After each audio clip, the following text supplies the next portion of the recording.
Question 6. The diagram on the right shows the line y equals to x. So this is the line. And the graph of y equals to fx. So this is fx for this domain.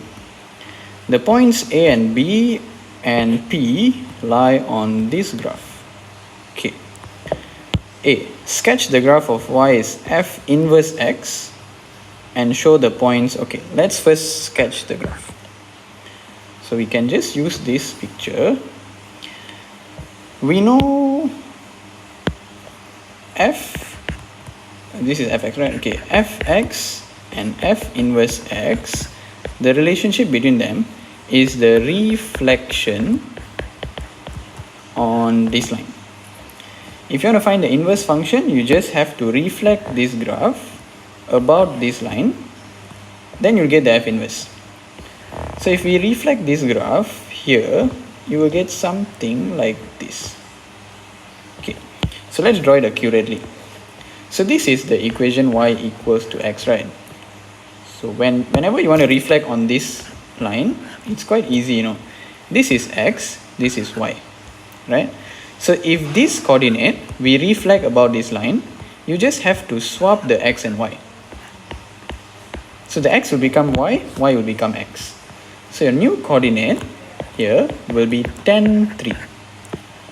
Your x becomes this y and your y becomes this x. Same thing goes here for this one.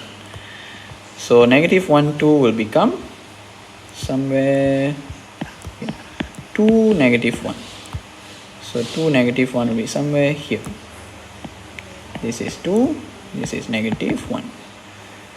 So if you draw this,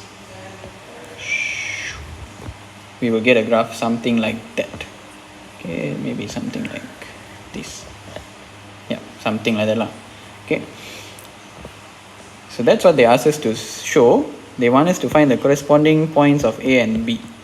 So A and B, so this is our new B and this is our new A. Okay, done. So it's done now. B. Find the values of A and B if the corresponding coordinates on the graph, inverse graph, is 4, 1. Okay. So on the inverse graph, these coordinates are 4, 1. So AB will be 1, 4. Terbalik lah. The x will become y, y will become x. Done.